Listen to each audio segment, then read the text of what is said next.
Seja bem-vindo, nossa primeira aula aqui no canal História com Lobinhos.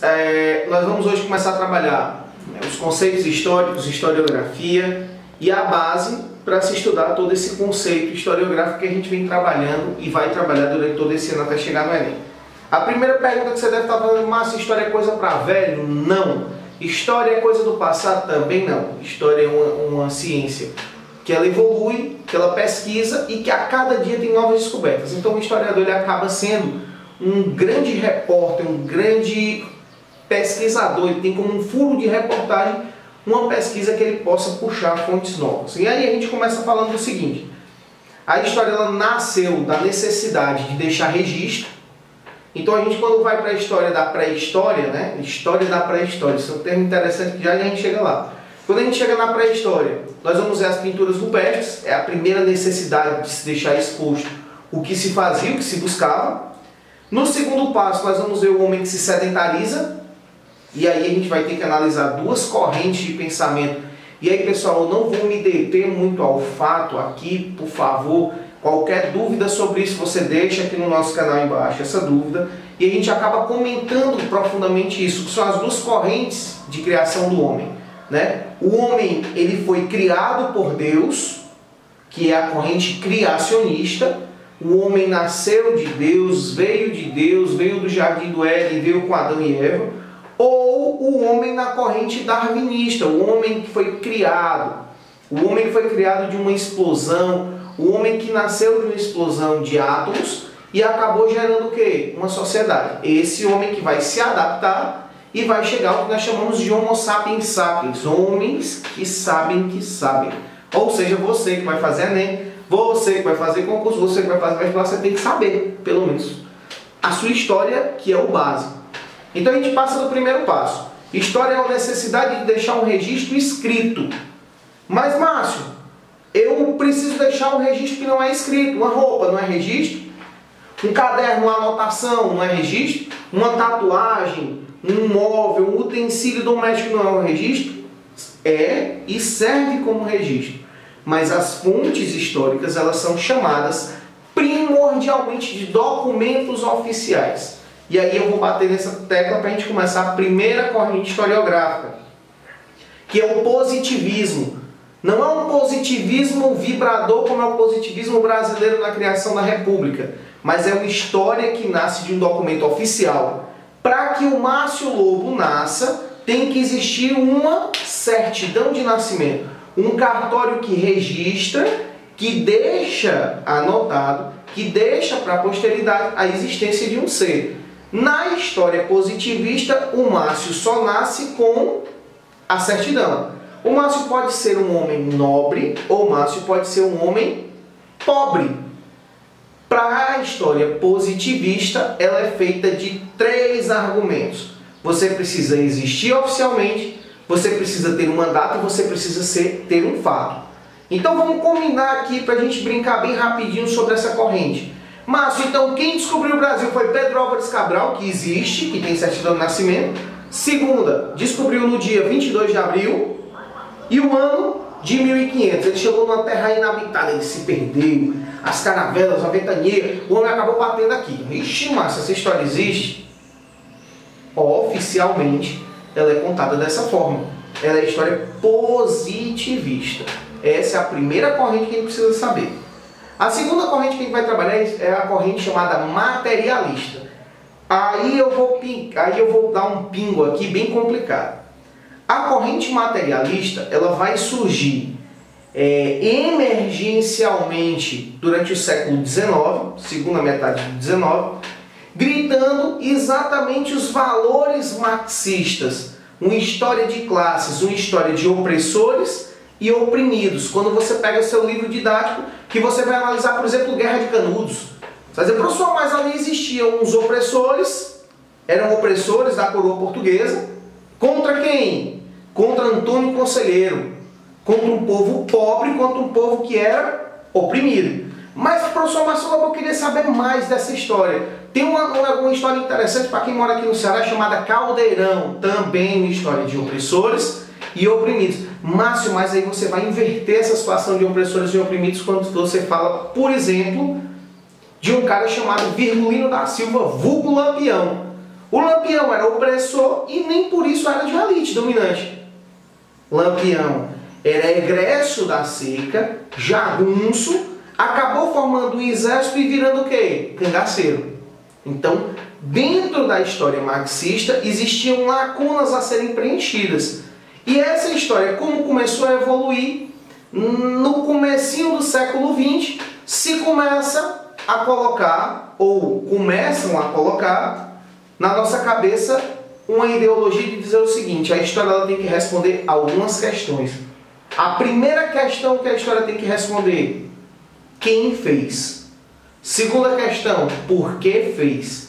Terceira questão: para quem ele fez?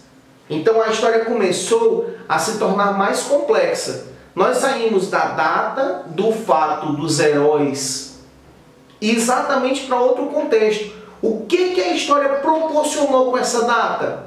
O que esse fato ocasionou para a comunidade? E quem eram as pessoas que participaram, direta ou indiretamente, desse fato? Então a história, a nova história crítica, ou escola dos análises, que começa lá em 1900 e alguma coisa, que começa lá no século XX, ela grita, ela joga nos nossos ouvidos exatamente uma história que precisa ser contada. Aí o cara diz: mas se o Enem é analítico, ele trabalha com a escola dos análises, ele é marxista ou ele é positivista?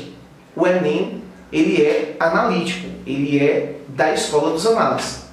Primeira colocação do Enem. O Enem ele coloca um texto para que você discuta a realidade abordada pelo texto.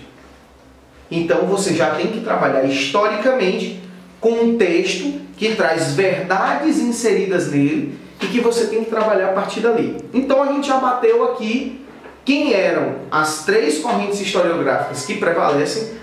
E aí, Márcio, tem uma quarta corrente aí que todo mundo fala, da nova história crítica. O que tu tem a falar sobre ela? Eu tenho a dizer o seguinte: a nova história crítica, ela é uma corrente dos análises. E o que ela trabalha na nova história crítica? Ela trabalha, além dos conceitos que são puxados desde o positivismo, permeia pelo marxismo, e o historiador ele se confunde com um analista dessa situação. Então o historiador, além de ter que saber quem fez, a data que fez e como fez, agora ele vai ter que entender os impactos que essa história ocasionou. Vamos exemplificar para ficar mais fácil, que eu arrudiei demais e acabei não dando o enfoque necessário. Se eu perguntar para vocês os atentados do World Trade Center de 2001, o 11 de setembro, como é que é o fato? 2 aviões se chocam em 2 torres que eram poder, eram uma exemplificação de poder, não só norte-americano, mas financeiro norte-americano. Mostrava a hegemonia da América do Norte sobre os demais países do mundo. 2 aviões comandados por terroristas, pressupõe-se que de tendência islâmica, que se chocam nesses prédios e conseguem derrubar não só o prédio material. O prédio material ele cai, mas ele derruba consigo a maior potência mundial e econômica. Os Estados Unidos entra numa grave crise financeira em 2001, que culmina em 2008, quando nós temos uma crise de moradia nos Estados Unidos, quando nós temos que entender que os Estados Unidos vivem uma política do terror, implantando uma doutrina chamada doutrina Bush. E aí olha como eu saí da história e eu passei para a geografia, e eu fui dizer que tinha uma questão geopolítica do George W. Bush desde 1992, com a guerra do Golfo Pérsico, até hoje, até 2001, até a crise de 2008. Então eu começo a fazer interlocução de fatos. E aí você compreende melhor que a história ela é uma história que argumenta, uma história que busca argumentos em todos os locais. Outra situação que eu coloco também: a política do terror, o eixo do mal. Mas o que é o eixo do mal? O eixo do mal são os países fundamentalistas islâmicos. E nós vamos ver que esses fundamentalistas islâmicos, em 2011, né, eles acabam vivendo um momento de primavera árabe.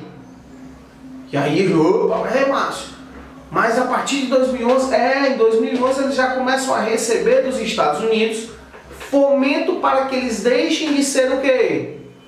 Países subordinados, teocracias e estados islâmicos de direito. Márcio, tenho mais uma pergunta para concluir com o assunto. Tu está falando em história dos análises, nova história crítica. Essa nova história crítica, essa escola dos análises, elas vão ter um fim? Ainda não. Nós, que buscamos na academia e todas as fontes, não achamos ainda uma história que seja mais atualizada do que a nova história crítica ou do que a escola dos análises. Mesmo sabendo que o positivismo do Conte, que era essa ideia de dizer data, fato, grandes heróis e povo comum, continua sendo escrito. Então, a escrita da história ela pode ser positivista, pode ser materialista e ela pode ser analítica ou da escola dos análises. O Enem pergunta isso? Pergunta de que forma, Márcio? Segundo o texto citado em tal questão, nós podemos analisar que a escola que o autor interage é a escola marxista, a escola materialista, a mesma coisa. Ela pode ser a escola dos análises e ela pode ser positivista. Tá claro até aqui? A gente dá um salto e vai para frente. Pergunta feita aqui pelo rapaz no estúdio, isso aqui é um estúdio, negócio fantástico. Todo mundo vem e conversa com ET, vem perguntas aqui no microfone. Márcio, o positivismo do Conte, aquele positivismo da história do Brasil que narra ordem e progresso? Exatamente, esse mesmo positivismo. Esse positivismo é o que pauta a história positivista. Se nós chegamos até aqui, a gente acaba a primeira fase do assunto. Eu falei sobre o ofício do historiador, eu falei sobre as correntes historiográficas e de como é a história. Se a história ela é escrita, a pergunta que vai se dizer é o seguinte: Márcio, a pré-história não existe escrita. Ela deixa de ser história? Não.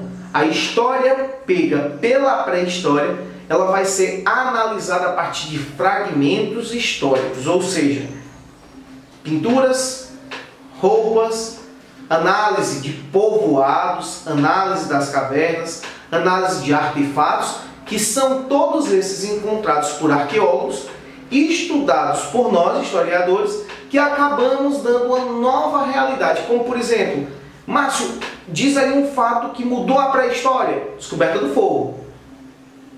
O fogo não só serviu para esquentar e para sedentarizar o povo, mas o fogo serviu para quê? Para utilização armamentista. Foi através do fogo que se chegou aos metais. E chegando aos metais, se utilizam deles para fazer o quê? Armamentos. Então, ponto fechado. A gente já viu todo esse primeiro caráter. E aí nós vamos para as civilizações. Negada, o vídeo é esse. Nossa metodologia de aula a gente vai trabalhar dessa forma. A dúvida que você tiver, bota no canal. Não esquece de escrever embaixo a dúvida. O assunto pertinente que lhe estiver fazendo falta, coloca aqui embaixo. Aula que vem tira dúvida. Lembrando que teve um indivíduo que já botou aqui, um rapazinho, chamado Harrison Kick, High Kick Show Kicks, o Harrison. Essa criancinha pediu sobre Revolução Francesa. Aula que vem, revisão de Revolução Francesa. A gente passa só os tópicos. E não esquecer, negada, teve 15 milhões de pessoas pedindo alô, mandar um tchauzinho, mandar uma caretinha. Então eu não lembro de todo mundo não, mas a todos que pediram alô dado, sejam bem-vindos, abraçados por esse canal e fiquem marcando, se inscrevam. E 2, não posso terminar esse vídeo sem deixar aqui um grande parabéns a todas as mulheres do dia passado, agora o último dia 8 de março de 2015, é uma data que a gente comemora o Dia Internacional da Mulher, sabendo que o ano inteiro é dela, sabendo que a vida inteira nós fazemos tudo para elas. Resultado, essas mulheres que hoje são fortes políticas, fortes historiadores, fortes historiadoras, né? Como, por exemplo, uma mulher que eu sou apaixonado por ela, Mari Del Priori, é uma das que mais escreve história que eu leio no Brasil, muito bem escrita, boa pesquisadora, excelente pesquisadora. Então eu vou dizer o seguinte: a todas vocês que são mulheres, independente da etnia, independente da forma religiosa como vocês se expressem, um feliz Dia das Mulheres. um forte abraço. Nós fizemos um cartãozinho bem simples a todas vocês. Pelo fato de vocês serem mulheres, vocês já são guerreiras, já são fortes. Forte abraço, abraço do Lobinho aqui, do Gordo Feliz que está falando com vocês. Curtam o nosso canal, divulguem o nosso canal. Esse canal não é feito pelo Márcio, nem pelo Matheus, nem por ninguém, nem pela Jamila, nem por ninguém. Nós fizemos esse canal para você que está com dúvida e quer ser aprovado no Enem, quer ser aprovado no concurso público. Nós estamos aqui para debater isso, certo? Semana que vem eu vou fazer um pequenininho, um trechinho, antes de pôr a videoaula de Tira Dúvidas, a gente vai estar fazendo um trechinho sobre crise política. A gente vai estar tentando buscar argumentos históricos para interpretar essa crise política que o Brasil vive hoje. Forte abraço, beijo em todos vocês. Aguardo vocês na sala de aula.